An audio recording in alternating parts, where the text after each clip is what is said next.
While preparing dinner for my husband's entire family, I stepped into the garage for more chairs and heard his sister say, "I still can't believe he married this caterer. Dad's right, you need to divorce her before you have kids and get stuck forever." He replied, "Already working on it. My lawyer says we can take half her business too." I returned with the chairs and continued hosting with a perfect smile. 3 days later, my WhatsApp was flooded with 47 desperate messages begging me. "Hello everyone. Thank you for being here with me today. Before I begin my story, I'd love to know which city you're joining us from. Please feel free to share in the comments. Now, let me take you into this story." Something felt off about Preston the week before his family dinner. It wasn't the normal kind of off, like when he was stressed about a case at the law firm or annoyed that I'd left a stack of my catering invoices on the kitchen island again. This was different, a subtle chill in the air that you can't quite name. He kept checking his phone when he thought I wasn't looking, his thumb swiping furiously before shoving it back in his pocket with a casualness that was anything but. He'd switch tabs on his laptop the second I walked behind him, the quick click of the mouse a little too loud in our quiet house. He started taking his calls out on the back patio, closing the sliding glass door behind him, his voice a low murmur I couldn't decipher. After 7 years together, you develop a sixth sense, a sort of marital radar. It's like how I can tell when a sauce is about to break just by the slightest change in its sheen. I knew something was wrong, but I told myself I was imagining it. I told myself it was just the pressure from his job getting to him. Look, I never thought I'd be one of those people, sitting in front of a camera, airing my dirty laundry for the world to see. It's not my style. I'm a private person. But I'm sitting here in my new, mostly empty apartment, with my dog Buster sleeping at my feet, and I have to get this out. I feel like if I keep it inside, it'll poison me. I need to tell someone what happened, and you all, my internet strangers, you're getting the front row seats to the whole damn show. For some background, I'm Eleanor, but everyone who knows me calls me Ellie. I'm 34. I own a catering and event design business, Gatherings by Eleanor, that I built from the absolute ground up. I mean that literally. I dropped out of community college because my family couldn't afford it, and I started this business with $500 I'd saved from waitressing. It began with just me, a beat-up 20-year-old van that smelled faintly of rust, and a set of mismatched chafing dishes I bought at a garage sale. I worked 18-hour days, my hands raw from chopping and scrubbing, my back aching from hauling equipment. Now, after years of relentless work, I have 2 full-time staff, a gleaming commercial kitchen, and a roster of high-end clients across the state. It's not a massive corporation, but it's mine. It pays the bills, it provides a good salary for my employees, and it's the source of all my pride. Preston, my husband, well, my soon-to-be ex-husband, is 32. He's a lawyer, a very successful one now. When we met, he was just a broke student with big dreams. I fell for his ambition, his charm. I supported him through every single day of law school. And when I say supported, I don't mean emotionally. I mean I paid for it. I paid the college tuition with the money from my first big wedding catering gigs. I covered our rent on our tiny apartment, the one with the leaky faucet and the neighbors who fought all the time. I paid for his expensive textbooks, his interview suits, all of it, while I was building my business from nothing. He comes from an upper-middle-class family that never, not once, let me forget that I wasn't one of them. His dad, Arthur, is an investment banker who always spoke to me with a sort of bemused condescension, like a king observing a particularly industrious peasant. His mom, Harriet, sells luxury real estate and has a talent for compliments that feel like insults. And his older sister, Brenda, who has an MBA from a school she never fails to mention, thinks her opinions are gifts to mankind. Here's the thing, I always knew they thought he could do better. The little side comments about my party planning business or the pointed questions about when I'd go back to get a real degree were constant. At every family gathering, I felt like I was on trial. But Preston, my Preston, always defended me. He'd wrap his arm around me and say, "Ellie is the hardest working person I know." He made me believe that we were a team, us against them. At least, that's what I thought. Last Saturday was the annual spring dinner at our house. It was a tradition Preston's mother, Harriet, had insisted on, a chance for her to inspect our home, judge my cooking, and for the family to gather under one roof. I spent the entire weekend getting ready. I designed a menu meant to impress, a 7-hour slow-roasted brisket with a secret coffee rub, Gruyere and thyme potato gratin, roasted asparagus with lemon tarragon butter, and a homemade sourdough bread. For dessert, a chocolate lava cake that was pure decadence. Everything had to be perfect. For him. For them. Preston was more tense than usual, pacing the house, snapping at me for small things like using the wrong serving platter. Not that one, Ellie, Mom hates silver. I just chalked it up to the usual stress of hosting his family. I just wanted the night to be over. They all arrived promptly at 4 o'clock. His parents, Arthur and Harriet, sweeping in like royalty. His sister Brenda and her quiet, perpetually startled-looking husband. And his younger brother, Leo, who was still in grad school and was, honestly, the only one of them I ever felt truly comfortable around. He was the only one who ever asked about my business with genuine interest. Harriet immediately started critiquing the new curtains in the living room, a bit bold, Eleanor, don't you think? While Arthur clapped Preston on the back and asked how business was going, ignoring me completely. I just smiled, took their coats, and offered them a drink, the perfect hostess. The first hour was a blur of forced pleasantries. Brenda talked endlessly about a lavish trip to Italy they were planning. Arthur grilled Preston about a recent case, using a lot of financial jargon designed to exclude me. I floated between the kitchen and the living room, refilling glasses, passing out appetizers, my smile feeling more and more like a mask. By 6, we were ready to eat. I'd set the dining table with our good plates, the ones we got as wedding gifts and used maybe twice a year. The candles were lit, the food was hot, everything looked like a magazine spread. As everyone started to take their seats, I did a quick head count and realized we were 2 chairs short. No problem, I said with a cheerful smile that didn't reach my eyes. I'll just grab a couple from the garage. I headed out through the side door into the cool evening air, completely unaware that in the next 60 seconds, my entire world was going to be leveled. The air outside was crisp, a welcome relief from the stuffy, formal atmosphere inside. I walked along the stone path that wrapped around the side of the house toward the detached garage. The sun was setting, casting long shadows across the perfectly manicured lawn I'd spent hours on that morning. The scent of my neighbor's blooming jasmine filled the air. It was a perfect, peaceful evening. As I rounded the corner, past the big azalea bushes my mother had helped me plant the first year we moved in, I heard voices. Preston and his sister, Brenda. They were huddled together near the AC unit, sharing a cigarette, a habit he'd supposedly quit years ago at my insistence. I was about to call out to them, to ask if they could give me a hand with the chairs, but then I heard my name, spoken with such venom that it stopped me in my tracks.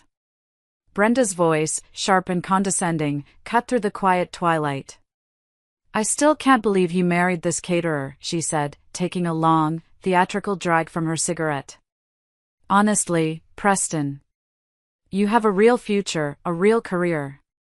Dad's right, you need to divorce her before you have kids and get stuck forever. My heart stopped. It wasn't a figure of speech, I literally felt the blood stop pumping in my veins. My breath hitched in my throat. I stood there, hidden by the deep green leaves of the azaleas, unable to move, unable to breathe. It was an out-of-body experience. I was watching a scene from a movie, and I was the tragic, clueless heroine. I waited for Preston to defend me. To tell his sister she was out of line. To say anything. What he said next felt like a sledgehammer to the chest, shattering every bone, every memory, every hope I ever had. Already working on it, he replied, his voice chillingly casual, as if they were discussing the weather. My lawyer says we can take half her business too. He said it. And then they laughed. A quiet, conspiratorial laugh that echoed in the silence of the evening and shattered my world into a million, glittering, razor-sharp pieces. I stood there, completely numb, as they kept talking. Something about someone named Vanessa being a much better fit for him, for the image he needed to project to make partner at his firm. He'd wasted his best years with me while I was playing with food, and now it was time to cash in his investment. Have you ever had a moment where your entire reality just shifts? Where the ground beneath your feet disappears and you're in a free fall? 7 years of marriage. The countless late nights I stayed up helping him study for his law exams, quizzing him with flashcards until my voice was hoarse. The vacations we skipped so he could afford his textbooks. The extra catering jobs I took on weekends to help pay down his student loans. All of it, every sacrifice, every loving gesture, suddenly looked different in the harsh, ugly light of what I had just heard. It wasn't a partnership. It was a long con. And I was the mark. But I didn't scream. I didn't run out there and confront them. A strange, terrifying calm washed over me. Something inside of me, something deep down that I didn't even know existed, went ice cold. The hurt was so immense it transformed into something else. Something hard and clear and dangerous. I quietly backed away, my feet making no sound on the soft grass. I went into the garage, my movements mechanical, like a robot. I grabbed 2 folding chairs. I stood there for a moment in the dusty dimness, took 3 deep, shaky breaths, and plastered the fakest, brightest, most convincing smile of my life onto my face. Walking back inside, I caught a glimpse of myself in the hallway mirror. I looked perfectly normal. My hair was in place, my apron was clean. On the inside, I was a nuclear wasteland. The rest of that dinner was surreal. I was an actress giving the performance of a lifetime. I floated back to the table, set down the chairs, and said, "Here we go," with a brightness that felt alien in my own mouth. I poured wine, I carved the brisket I had so lovingly prepared, my hands steady as a surgeon's. I laughed at Arthur's terrible, self-congratulatory jokes. And I watched my husband, this complete and utter stranger sitting across the table from me, act as if everything was perfectly normal. I studied his face, the face I had woken up next to for 2,555 days, trying to find the man I married. Had he always looked at me with that barely concealed contempt, or was I just seeing it for the first time? When his mother, Harriet, complimented the brisket and asked for my secret recipe, I nearly lost it. 7 years of family dinners, of her subtle digs and backhanded compliments, and now she decides I might have something worth knowing. "It's all in the dry aging process, Harriet," I said, my voice smooth as silk, while my brain screamed insults at her. At one point, Leo, the younger brother, gave me this strange, searching look, like he was trying to figure something out. He asked me if I was feeling okay, that I seemed a bit quiet. I just smiled and blamed it on the stress of the dinner. "You know how it is, Leo. I just want everything to be perfect." He nodded, but he didn't look convinced. I wondered if he knew. If he had any idea about the rot that had infested his brother's heart. After dessert, Brenda, feeling victorious, raised a toast. "To family," she said, her eyes glinting with malice. "And to exciting future changes." She looked directly at Preston with this smug little smirk. "My Preston." He smiled back at her. I raised my crystal glass, the one that cost a fortune, and clinked it against theirs, the sound echoing in the silent battlefield of my mind. I was thinking about how satisfying it would be to snap the delicate stem and press it against her throat. When they finally left around 11, trailing compliments about the food that now sounded like insults, Preston started helping me clear the table, humming to himself. Humming. Like he hadn't just orchestrated the complete and utter destruction of our entire life. I told him I'd finish the dishes, that he should get some rest. He kissed my cheek. "You're such a good wife, Ellie," he said, his breath warm on my skin. The sheer audacity of it, the cold-blooded hypocrisy, nearly made me vomit right there on our wedding china. I felt a hot flash crawl up my neck. After he went upstairs, I waited. I heard the shower turn on, then off. I waited until the house was completely silent, except for the low hum of the refrigerator and the frantic beating of my own heart. Then I went to his office. The room was dark, smelling of leather and his expensive cologne. I sat down at his desk and opened his laptop. It was password protected, which was new. He used to leave it open all the time. But I knew him. I knew the patterns he used. His mother's birthday. The name of his childhood dog. The anniversary of his first big case. Third try, I was in. The first thing I found were the emails. A folder labeled Simply Personal. My hand trembled as I clicked on it. Inside was a chain of correspondence with a divorce lawyer. It started 3 months ago. The plan was laid out with chilling, sociopathic clarity. He was waiting to secure a partnership at his firm, a promotion that was coming up in the next few months. He would use my income and our joint assets to maintain his image of a stable, successful married man until the promotion was locked in. Then, once he was secure, he would file for divorce. There were spreadsheets. Meticulously organized spreadsheets documenting every asset of my business, my equipment, my van, my client list, even my projected earnings for the next 5 years. He had done a complete valuation. There was a timeline. A goddamn Microsoft project timeline for my life imploding, with milestones like secure partnership, file petition, begin asset division. And then I saw it. A folder named Financials. Inside, transfer records. He'd been moving small amounts of money from our joint account to a separate, private account for months. Always just under the amount that would trigger an automatic notification from the bank. $950 here. $800 there. Smart. He was a lawyer, after all. He knew how to be smart. I quickly logged into our joint savings account online. The account where I'd been pouring every spare dollar for a down payment on a larger commercial kitchen space. A space that was meant to be the next big step for my business. Our future. My future. $20,000 was missing. Gone. My hands were shaking so hard I could barely control the mouse as I opened his messaging app. There was a conversation with someone saved as V. My stomach plunged. I clicked. Vanessa. The texts went back 6 months. 6. Damn. Months. They weren't just physical. They were intimate. Jokes, plans, complaints about me. Ellie's working another weekend, of course, one of his texts read. More time for us. Another from her, soon we won't have to sneak around. It was a whole secret life, happening right under my nose. I didn't sleep that night.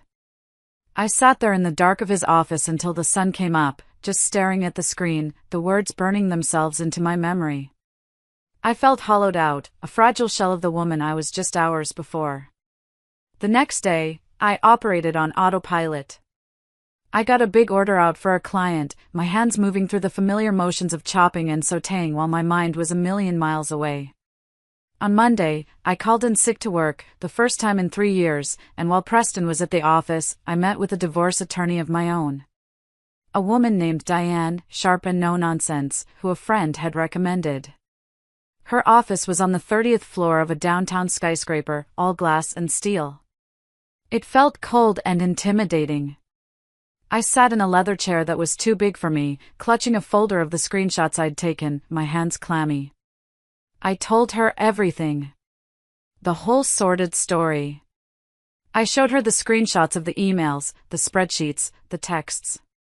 She listened patiently, her face impassive.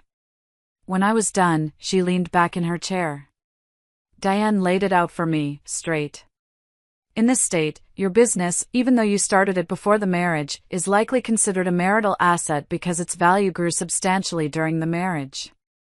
He has a claim to half of that growth. Even though he'd never lifted a finger to help with it. Even though I had built it from nothing while supporting him through school. When she told me the potential settlement amount, the number was so staggering I almost blacked out. Everything I'd built, everything I'd sacrificed for, cut in half and handed to the man who was planning to blindside me. I remember asking her, my voice barely a whisper, so I just let him take it? She gave me a small, determined smile. No, Ellie. We don't just let him take it. We fight. She started talking about legal strategies, amicable settlements, and minimizing damages, but my mind was already gone. Something fundamental had shifted inside me that night in his office. The grief was turning into rage. A cold, quiet, calculating rage. That night, Preston came home with soup from my favorite deli, acting concerned. Feeling any better, honey? He asked, putting his hand on my forehead to check for a fever. The performance was Oscar-worthy. I played along. I said I was just tired, probably coming down with something. I thanked him for caring. I told him I loved him. He said it back without a moment's hesitation, those 3 meaningless words falling from his lips while he was actively planning my financial execution. That night, as I lay awake watching him sleep peacefully beside me, probably dreaming about spending my money with Vanessa, something hardened inside me. A clarity I had never felt before. You see, Preston and his family had always underestimated me. They saw the flower on my apron and the lack of a fancy degree and assumed I was simple. They never understood that building something from nothing, the way I had, requires intelligence. It requires strategy. And most of all, it requires patience. Preston wants a war? Fine. But he's bringing a butter knife to a chainsaw fight. This isn't about money anymore. It's about showing him, and his entire smug family, exactly who they decided to mess with. The caterer they looked down on for 7 years is about to give them a masterclass in consequences. The morning after I met with my lawyer, Preston left for work like any other day. He kissed me goodbye, reminded me to call the plumber about the leaky faucet in the guest bathroom, and asked if I could pick up his dry cleaning. The absolute, staggering normality of it was surreal. It was like watching someone sleepwalk through a minefield they had planted themselves. The second his car pulled out of the driveway, I got to work. My first call was to my accountant, Walter, for an emergency meeting. Not at my office, and definitely not over the phone. We met at a small, quiet coffee shop down the street, a place where no one would know us. Walter is an older guy, meticulous and trustworthy, with glasses perched on the end of his nose. He's been with me since I could finally afford a proper accountant instead of doing my own taxes at the kitchen table. When I laid out the whole story for him, the color drained from his face. But then he looked even more unsettled. Ellie, he said, his voice low. I need to show you something. I didn't think much of it at the time, but now.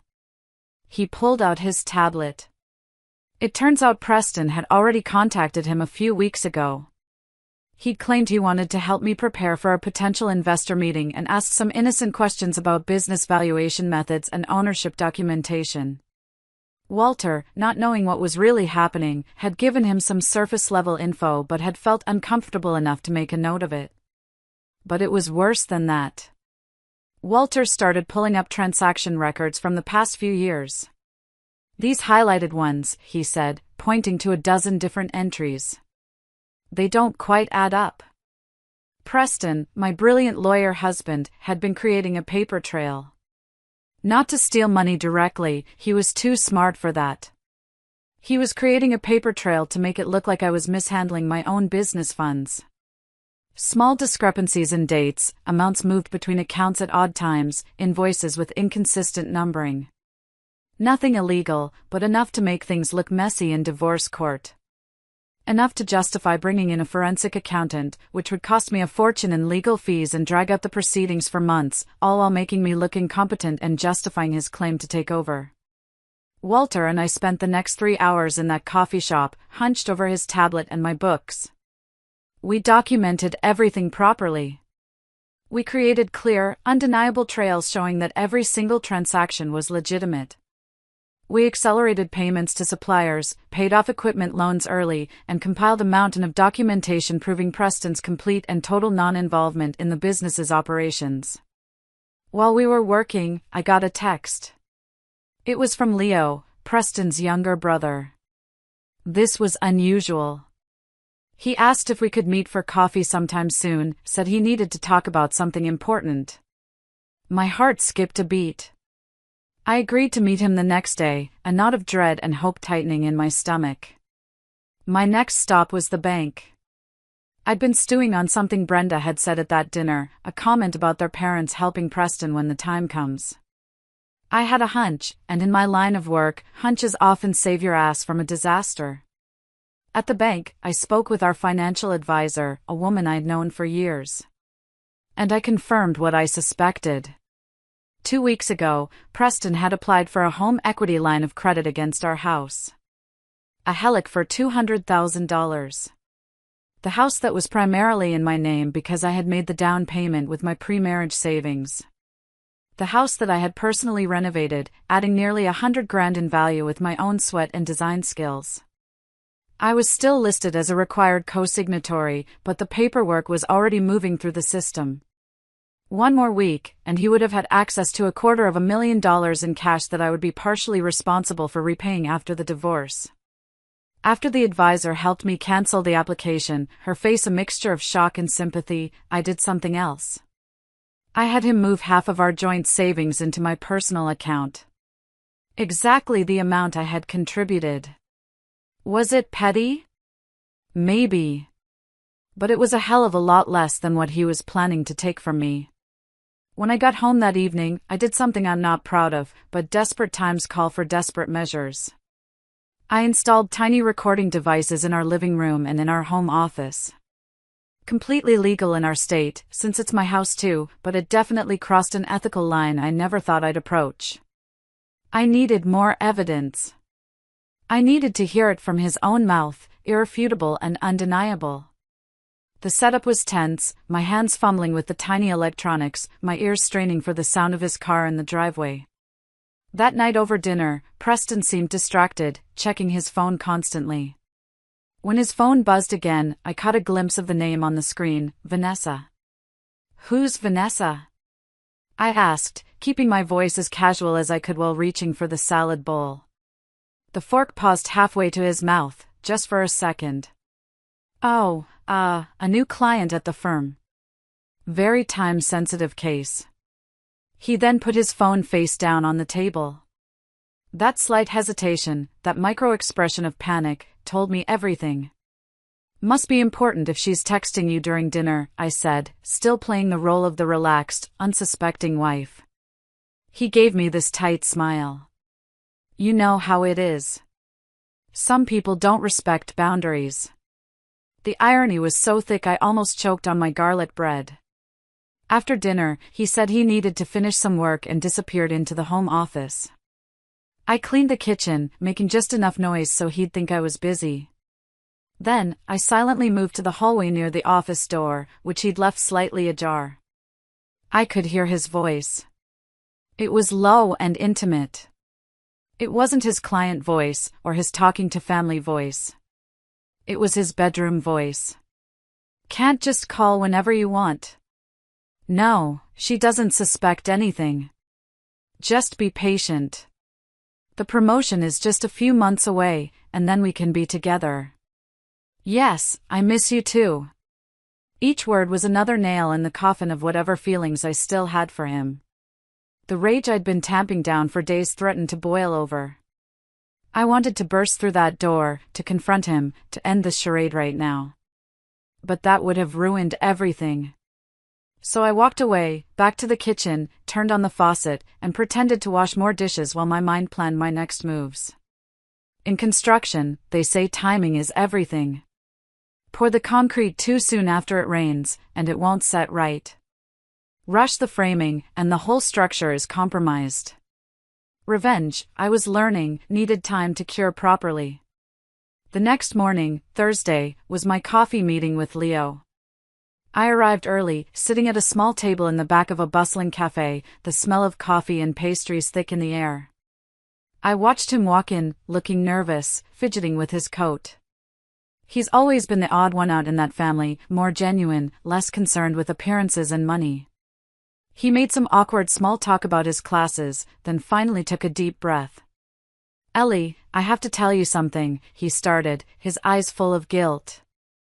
I can't live with it anymore." What he told me next confirmed everything, and then some. He'd known about Preston and Vanessa for months. He had caught them together at their parents' lake house during a family weekend I'd missed because I had to deal with a burst pipe at a client's venue, an emergency that had cost me a whole weekend of sleep. He had confronted Preston, who swore it was a one-time mistake. But it wasn't. Preston had gotten drunk after a family dinner I'd also missed and confessed the whole plan to Leo. Stay with me until he made partner, then file for a divorce and upgrade to Vanessa, using half of my business assets as his golden parachute. Leo also revealed that Vanessa was an old flame from college, someone his parents had always adored. This wasn't just an affair, it was a long-term plan to trade me in for a model that his family approved of. "I'm telling you this because I can't stomach it anymore," Leo said, his voice cracking. "I always really liked you, Ellie. I thought you were so good for him. I could never understand why my family never gave you a fair chance." I thanked him for his honesty, careful not to reveal that I already knew most of it. I asked him to keep our conversation between us, and he agreed, seeming relieved to have finally unburdened himself. As he left, he gave me a quick hug and whispered, "I'm so sorry." It was the first genuine human connection I'd felt in days, a small island of decency in an ocean of deceit.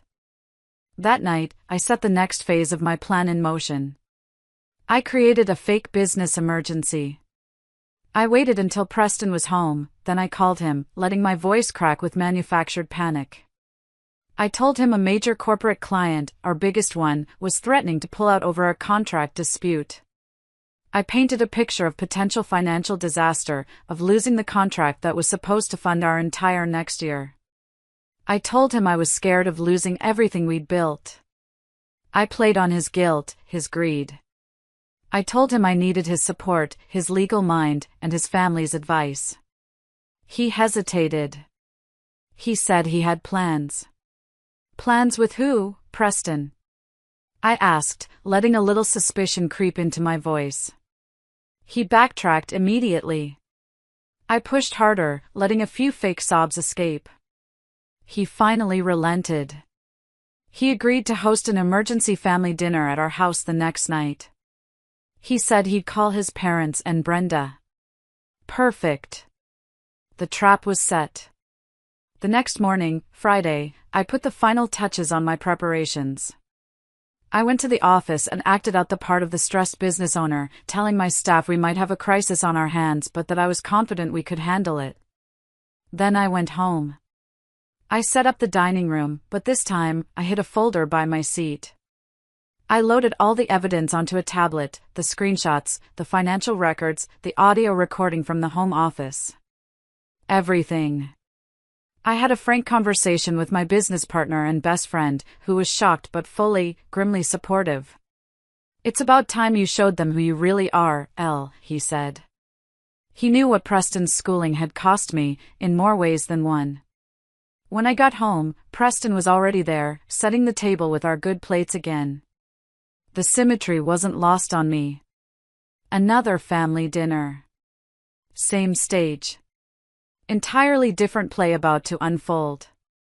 As I headed upstairs to shower and change, he called after me, "So what's the client issue, specifically?" "I want to be prepared." I turned, giving him a tired, grateful smile. "I'll explain everything during dinner. I only want to have to go through it once." Under the hot spray of the shower, I rehearsed what I would say. How I would present the evidence. The order of revelations for maximum impact. I got dressed in the clothes Preston had always said made me look the most professional: dark jeans, a crisp blue button-down shirt, my leather shoes instead of my usual work boots. It was my costume for my final performance as his doting, clueless wife. The doorbell rang. Preston jumped, quickly ending the hushed phone call he was on. His parents arrived first, Arthur bringing an expensive bottle of wine, his handshake the same condescending grip as always. Brenda and her husband arrived next, followed shortly by Leo, who couldn't quite meet my eyes. The gang was all here. All the players were in position. As we moved to the dining room, Preston put his hand on my arm. "You okay?" he asked, his voice a perfect imitation of genuine concern. For a split second, I almost doubted everything. I almost wondered if I had constructed an elaborate conspiracy theory out of coincidences. Then his phone buzzed in his pocket. I saw Vanessa's name flash on the screen before he quickly silenced it. And any last shred of doubt evaporated. I took my seat at the head of the table, the folder of evidence beside my plate. Preston sat to my right, his father to my left. As Harriet asked about the wine, I caught Leo watching me with a strange expression, part curiosity, part dread. He knew something was coming. He just didn't know what. I stood up, wineglass in hand, and everyone fell silent, expecting me to explain the business emergency. I smiled, looking at each of them in turn, saving Preston for last. "Before we get to the reason I called this meeting," I said, raising my glass, "I'd like to propose a toast." The confusion on their faces was just the beginning. To family. To loyalty. And to finally seeing things clearly. I sat down calmly and took a sip of Arthur's expensive wine. The room was silent, waiting. So, I began, pulling out my tablet. About this business emergency I mentioned. Preston squeezed my hand under the table, an encouraging gesture. The absolute performance of it. I almost had to admire his commitment. "Well," I continued, "I've discovered some serious problems that threaten everything I've built. Problems developing right under my nose." Arthur leaned forward, his eyes gleaming with barely contained smugness. "Financial issues? Cash flow problems? I've always said your business model seemed precarious, Eleanor." "Actually," I said, connecting my tablet to our smart TV with a single tap. The screen flickered to life. "The problem isn't with my business. It's with my marriage." The room went absolutely silent. Preston's hand froze on mine.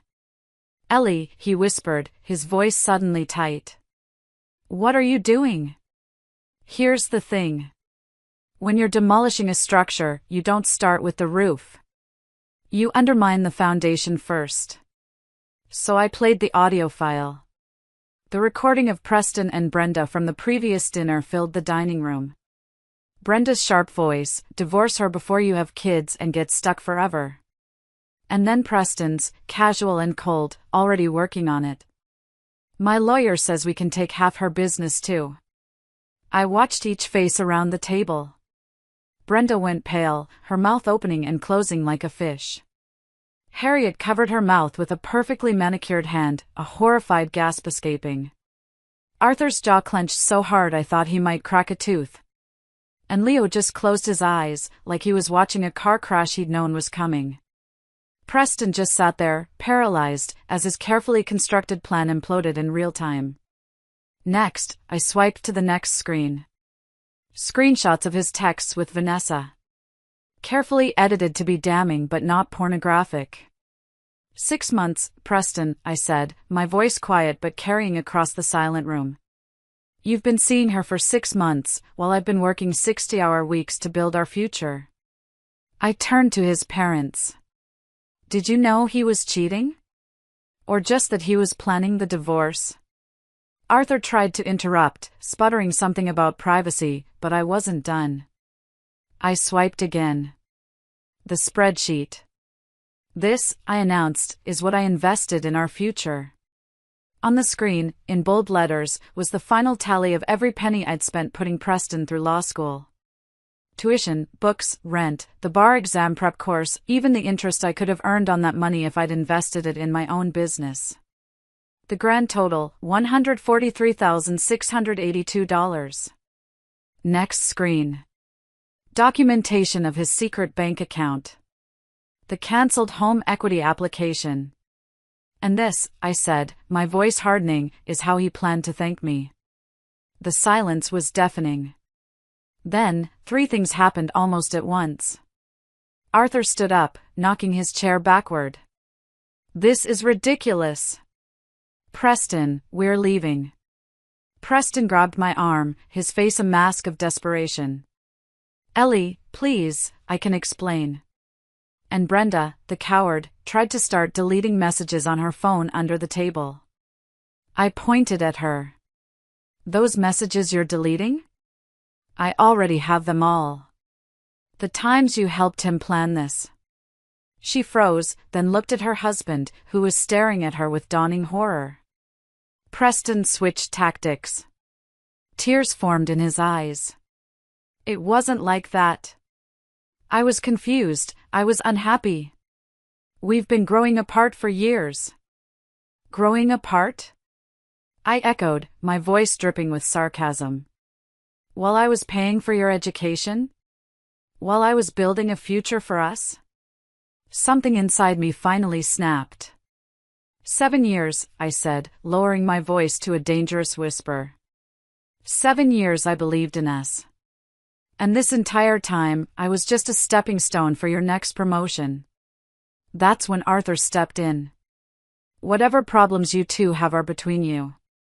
But if you think you can intimidate my daughter and son with this ambush, you're mistaken. We have resources you can't possibly imagine. I actually laughed. A short, bitter laugh. Resources? You mean like the $20,000 he stole from our joint account? Or the helic he tried to take out against my house? As Arthur started ranting about all they'd done for us, I saw Preston texting furiously under the table. And that's when I dropped the final bomb. Did Preston tell you, I said casually to the room at large, that Vanessa is married, too? The room went still. Even Arthur stopped mid-sentence. Yeah. Found that out yesterday. His name is Mark. A very understanding guy, especially when I showed him the text between his wife and my husband. Preston's face drained of all color. You, what? We had coffee yesterday, I said, looking directly at him. Seemed only fair he should know. That's when Arthur lost it. He grabbed the edge of my solid oak dining table, the one I had saved for a year to buy, and he flipped it. Food, wine, plates, the crystal glasses we got for our wedding, everything went flying, crashing to the floor in a symphony of destruction. Preston screamed my name, Harriet gasped, and Brenda jumped back to avoid a spray of red wine. I just sat there, oddly calm, watching 7 years of pretending shatter around us. Amidst the wreckage, Leo was the only one who moved to help, starting to pick up a broken plate. Our eyes met across the mess, and he gave me a small, sad nod. A nod of respect. Arthur pointed a shaking finger at me. You think you've won? You're nothing. You build things with your hands because you weren't smart enough for a real career. My son made a mistake slumming it with you, but we'll fix it. I stood up slowly. I may work with my hands, Arthur, I said, my voice steady. But at least I built something real. What have you built? Besides a family of liars and thieves?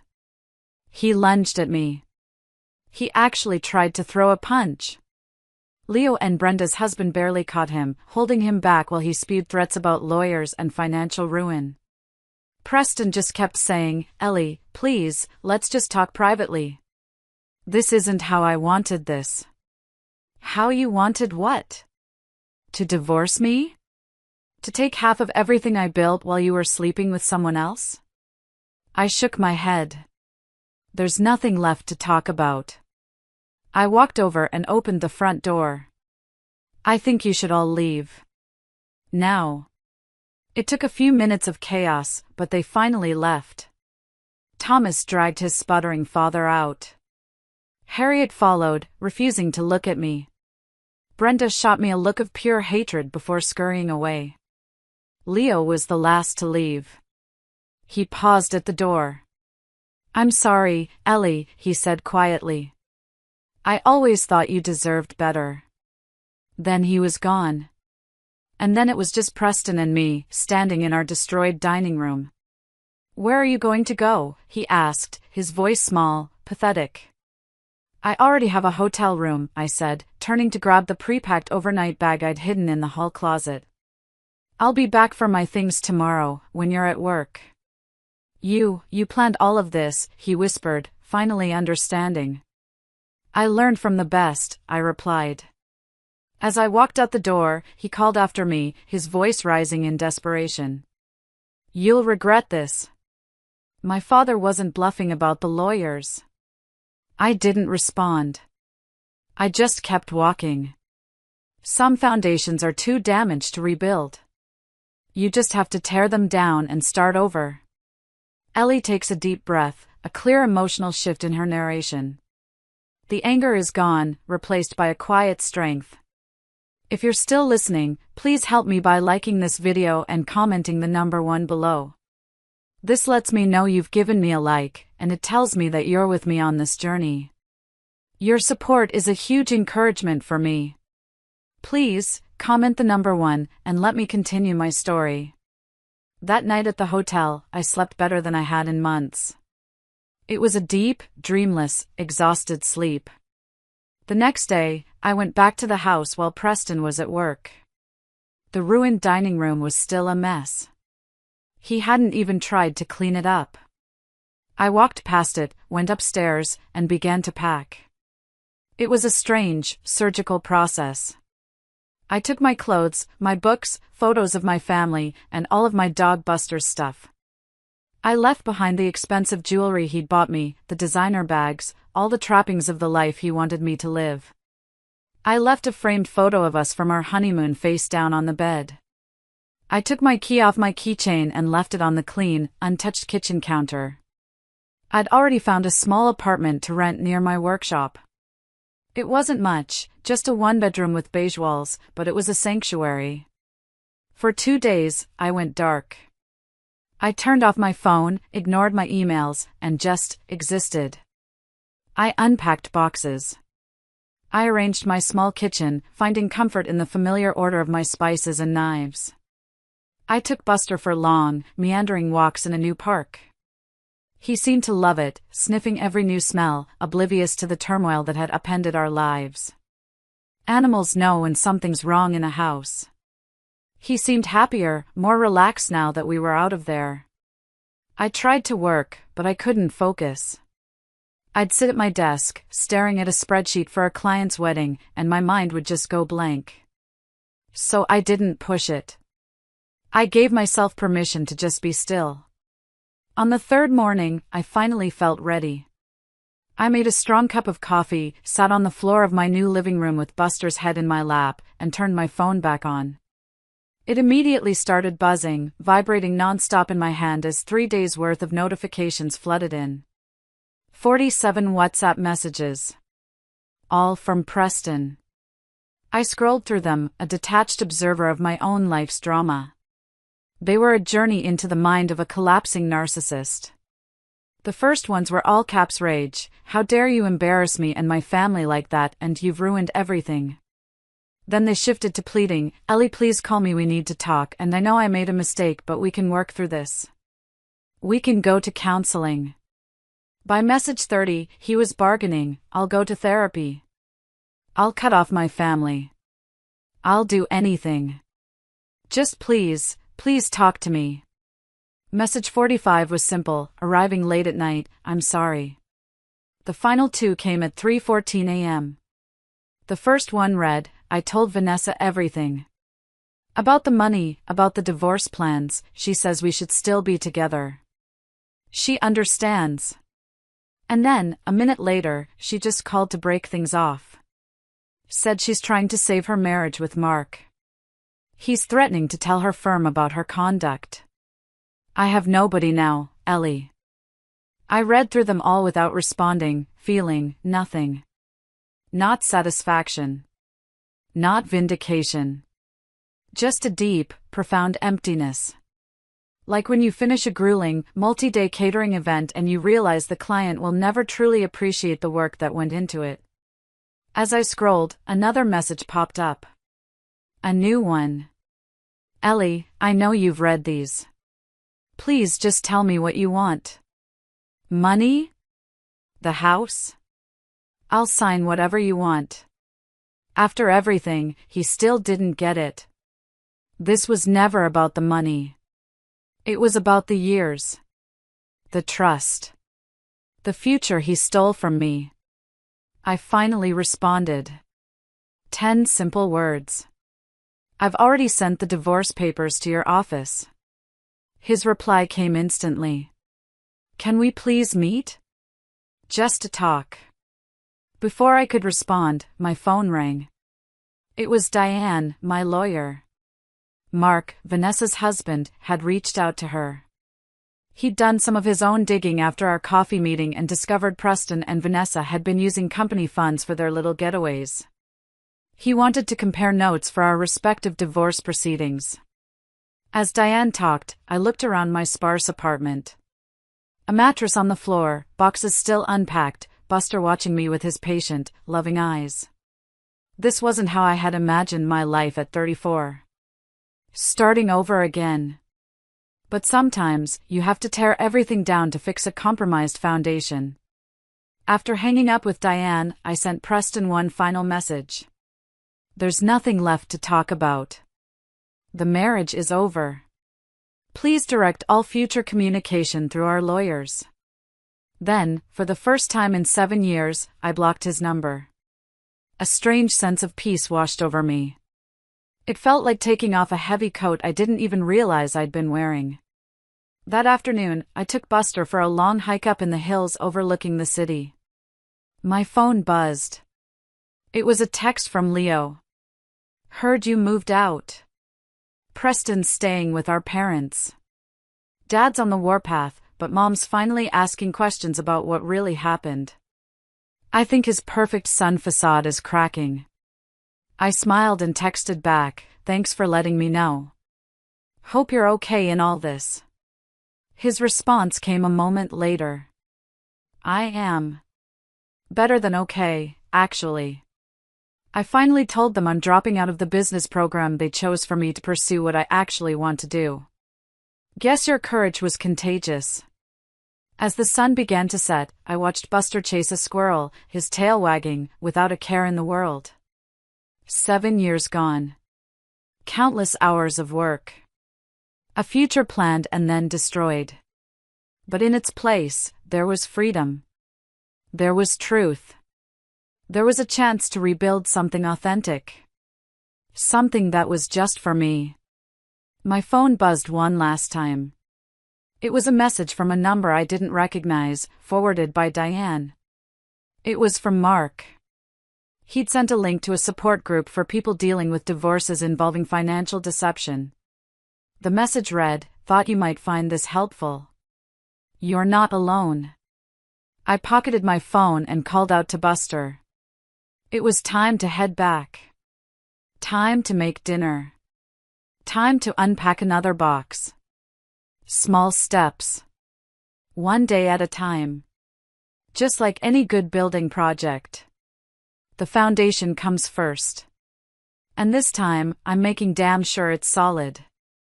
Thank you all for listening.